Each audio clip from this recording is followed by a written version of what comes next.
ये भी कानपुर से आए हैं। हाँ ये भी है। दीदार तो हो जाता कोई बात न थी, अगर अपने विचार दीवार बन गए। हम और आप, जो भी पंडित जी महाराज ने बताया, संसार में इतने हिलक गए हैं, संसार में इतने आसक्त हो गए हैं कि हमें अपने आप लौटने का वक्त ही नहीं मिला। इन विचारों के तापों ने, इन विचारों के संसार ने हमें और आप इतना भटका दिया है कि हम और आप अपने आप में लौट करके नहीं आ पा रहे। ऐसा नहीं है कि हमें जो गुरु महाराज ने युक्ति बताई, गुरु महाराज ने जो हमें तरीका बताया, उस तरीके पर चलते हुए हम अपने मुकाम पर न पहुंच पाए। हो सकता है मुकाम तक पहुंचने में हमको देर लगे, लेकिन देर लग सकती है, लेकिन अंधेर कभी नहीं हो सकता। कि गुरु का दरबार ही एक ऐसा दरबार है जो साचा दरबार है। गुरु के दरबार में हमेशा न्याय होता रहा है, न्याय होता रहेगा।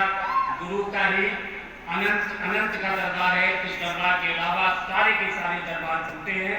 सारे के सारे दरबार, उनमें केवल आसक्ति है, उनमें केवल भटकाव है, उनमें कोई तरीका नहीं है, उनमें कोई सलीका नहीं है। आपने बहुत सारे संतों को सुना होगा, बहुत सारे महापुरुषों को देखा होगा, लेकिन जहां भी आप जाएंगे वहां ठगी के जाल में फंसेंगे।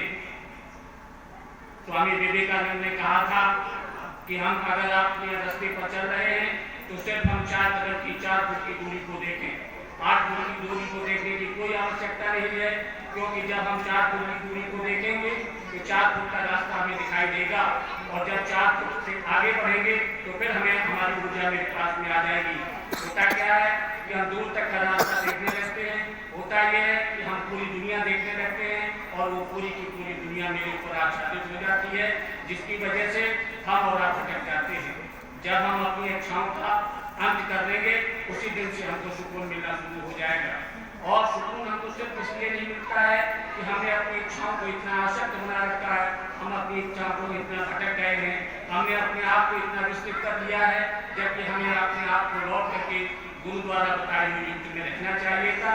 और वहाँ सारे की सारी संसार की जितनी भी वासनाएं थी, जितनी भी कामनाएं थी, उनका अंत कर देना चाहिए था, लेकिन हम उन कामनाओं का अंत नहीं कर सके, जिसकी वजह से हम और आप सब परेशान हो रहे हैं। अगर हम चाहते हैं कि हमारी मुक्ति का मार्ग खुले, अगर हम चाहते हैं कि हमारे किसी तरीके से वासना न सताएं, तो हम गुरु महाराज की युक्ति में हमेशा लगे रहें। और ये भी होता है कि कभी कभी हम अपने मार्ग में भटक जाते हैं। अगर दुनिया में ही भटकना है तो दूसरे संसार को, दूसरे शरीरों को न देखते हुए अपने ही शरीरों को देखें। और दुनिया में कोई भी शरीर अगर अच्छा है तो सिर्फ और सिर्फ मेरे गुरु महाराज का शरीर अच्छा है। इसलिए अगर गुरु महाराज के शरीर को ध्यान में रखते हुए भी अगर हम साधना नहीं कर पाते हैं, और इस संसार को त्यागते समय अगर गुरु महाराज के शरीर को भी हमने अगर अपने आप में धारण कर दिया, तो निश्चित रूप से हमारी मुक्ति हो जाएगी। अन्यथा हम भटकते हुए विभिन्न योनियों में जाएंगे और अपने जीवन की शिक्षा लेकर कर देंगे। इसलिए जीवन की शिक्षा लेकर को बचाने के लिए हमारे और आपके बहुमूल्य जीवन की ये बहुमुखी आवश्यकता है, बहुत ही आवश्यकता है कि हम गुरु महाराज में ही रहें और गुरु महाराज द्वारा बताई हुई युक्ति में रहें। ज्यादा जरूरत भटकने की जरूरत नहीं है, क्योंकि जिन जिन्होंने भटकाव देखा, जिन जिन्होंने दुनिया बसाई है, उनकी सारी की सारी दुनिया, उनकी सारी की सारी कमाई कर हो गई है। और जो लौट करके सिर्फ और सिर्फ अपने एक मालिक को मानते रहे, एक ईश्वर को मानते रहे, अपर अल्लाह नूर पाया, ईश्वर कुदरत के सब बंदे, एक नूर से सब जब हो गया, कोई भले कोई बंदे। उसी परमात्मा ने सबको बनाया, उसी ने अमीर बनाया, उसी ने गरीब बनाया, उसी ने सारे जीव बनाए, उसी ने पशु पक्षी बनाए। हम एक परमात्मा में जब रहते हैं, जब एक गुरु महाराज में रहते हैं, तो हमें समझ चारों तरफ सारे जीव जंतुओं में हमें परमात्मा के दर्शन होते हैं, हमें अस्तित्व में परमात्मा के दर्शन होते हैं। हम कभी छोटे बड़े का भेदभाव, सारे के सारे भेदभाव मिट जाते हैं।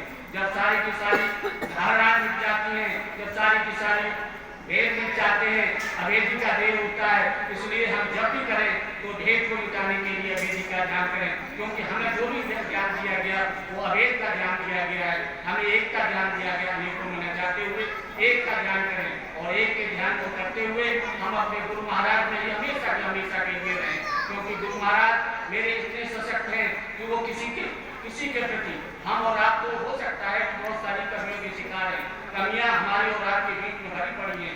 इन कमियों से दूर अगर कोई करा सकता है तो हमारे गुरु महाराज करा सकते हैं, उसके अलावा कोई नहीं करा सकता, क्योंकि गुरु महाराज ने हमें हमेशा भटके हुए लोगों को बचाने का काम किया है। गुरु महाराज साहब ने हमेशा इतने दया के सागर हैं कि उसने जो कुछ भी मांगा उसको वो दिया है। हम ज्यादा कुछ न मांगते हुए, हम ज्यादा कुछ न चाहते हुए सिर्फ और सिर्फ अपनी बेहतरी का रास्ता ढूंढे, और बेहतरी का रास्ता यही है कि हे गुरु महाराज, मुझे जो आपने युक्ति दी है उसी युक्ति में लगाए रहें, उसी चिंतन में लगाए रहें और उसी का चिंतन करते हुए अपनी यात्रा को पूरा करें। गुरु महाराज आपको निश्चित रूप से आपका जो अभीष्ट है, आपका जो लक्ष्य है, आपने अपने मानव जीवन को जो संवारने के लिए जो युक्ति दी गई है उसको आगे ले जाते हुए अपने मार्ग को सशक्त करेंगे और गुरु महाराज में अपने आप को पूरी तरीके से समर्पित करेंगे, क्योंकि ये मार्ग भक्ति का मार्ग केवल समर्पण का मार्ग है। जिसने समर्पण किया है उसी ने पूरी पाई है, और जिसने कभी भी राग द्वेष और भटकावों में भटकते हुए अगर अपने आप को लगाया है तो उसने निश्चित रूप से अपनी कमाई हुई पूंजी को गंवाया है। इधर उधर की बातें जिन्होंने की हैं उन्होंने केवल और केवल जगहसाई कराई, इसके अलावा कुछ नहीं कराया, लेकिन जिन्होंने अपने आप को गुरु महाराज ने पूरी तरीके से समर्पित कर दिया है उनके ही जग में नाम हुए।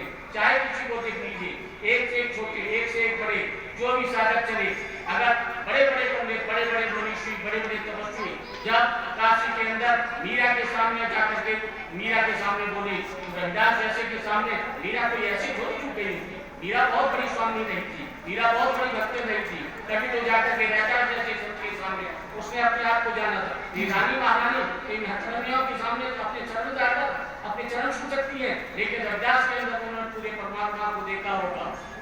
सदर कसाई चाहे सभी हो, इन्होंने जब परमात्मा को सामने देखा तो अपने आप को डाल दिया, और परमात्मा हमेशा प्रेम के भूखे होते, प्रेम ही परमात्मा का दूसरा नाम है।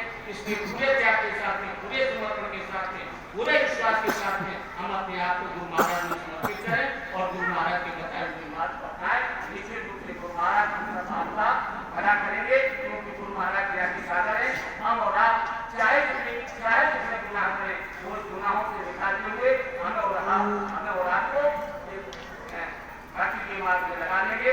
आप निवेदन भक्ति सबसे बड़ी भक्ति होती है, हम कुछ भी न कर सके कम से कम निवेदन कर सके और गुरु महाराज से हृदयाते हुए अपने जितनी हो सके उतनी मुस्कुराहटें करते हुए उनके सामने अपने आंसू बहाते हुए, जब हम दुनिया की बातों के लिए रो सकते हैं तो गुरु महाराज से भक्ति के लिए क्यों नहीं रो सकते। इसलिए याचना करते हुए, याचक के रूप में, भिखारी के रूप में गुरु महाराज से अपनी याचना करें और अपने जीवन को सफल बनाएं। इन्हीं शब्दों के साथ में गुरु महाराज की वाणी पर विश्राम देता हूँ। सतगुरु महाराज की जय।